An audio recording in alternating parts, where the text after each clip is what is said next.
This is Dead Body Society, and I have a story for you. The last time I was with you, I told you the story of Soldier Boy and Mono, and the murder of Mono.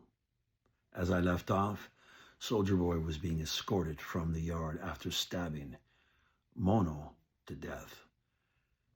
He's placed in the hole. In the hole in a death row, it's the adjustment center, and they call it the AC, the adjustment center, for a good reason, because you get adjusted there. Or at least that's the premise. He spends about a year there. He returns to East Block, but he's placed in a single man cage to adjust himself to being back in the environment of East Block. While he's there, he's feeling himself. Hey, he just killed somebody. He's a respected guy. He's made his bones. The problem with his state of mind is that it's a state of mind that someone with inexperience in prison takes. They become very aggressive. They feel that they not only deserve respect, but everywhere he walks, the ground trembles. This is a fatal mistake by a very young guy. He's a killer, no doubt, but he's young. And in prison, the men that are political, they politic, are the ones that usually survive. They're also killers, but their arsenal also has politics, the ability to change someone's mind about you with whispers about this or whispers about that. In this case, it wasn't difficult. Soldier Boy basically made the bed that he had to lie in. Since he was so full of himself, on the tier early in the morning, he would start yelling count as he did his burpees and push-ups, waking people up when they tell him to please, pasa quebrada, I'm getting some sleep. He would respond with disrespect. He would yell at the guys.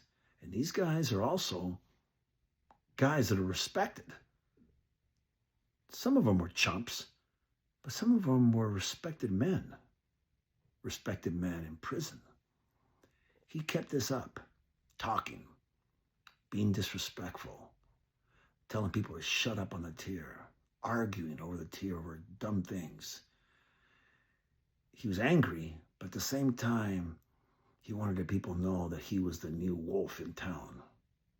Something that a lot of people chuckled about.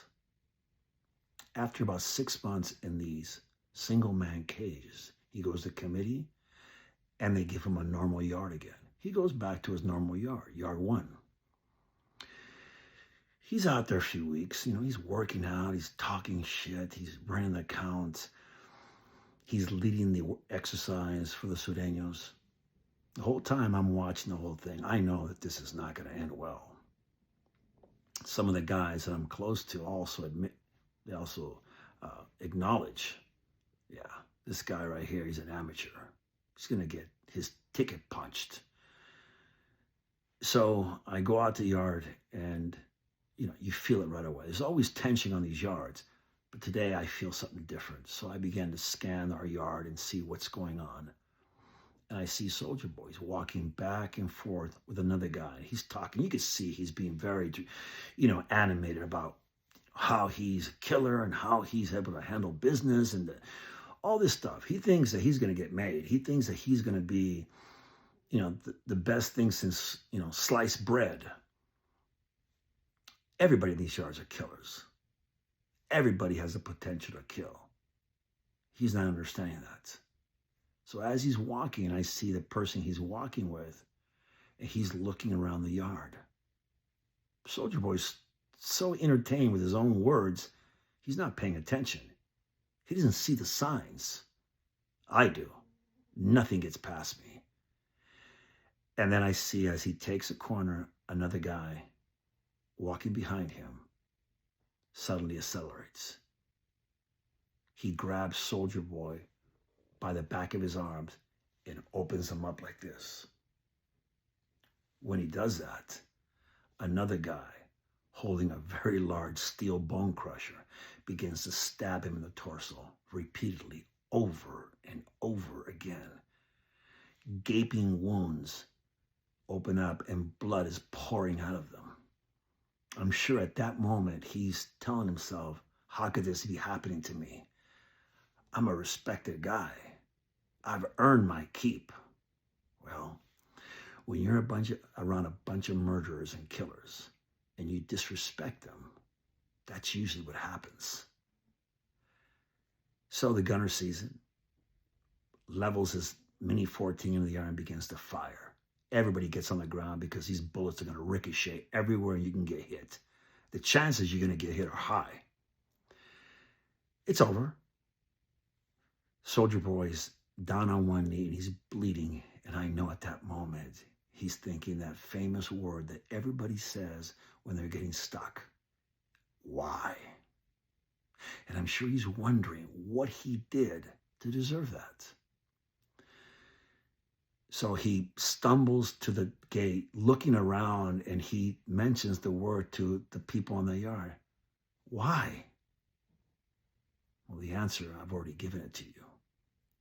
He's cuffed, placed on a gurney, he's taken to the hospital. I know he's not going to die. But he goes away, comes back about 2 weeks later. He's bandaged up. They hit some pretty big organs. They didn't kill him. And he's suddenly very quiet. Not on the tear yelling anymore. He's not even talking to his own people. During that time in the hospital, somebody whispered to him, this is what you have coming to you every time you go out to the yard because of the disrespect you showed the other men that you should have respected instead of being loud and so full of yourself. He's scared now. And you know what? He doesn't return to yard. Because ultimately, any thug can take a bone crusher and stick it into somebody else. He did so successfully. The problem is he wasn't thinking. He wasn't thinking when he addressed other wolves, other monsters.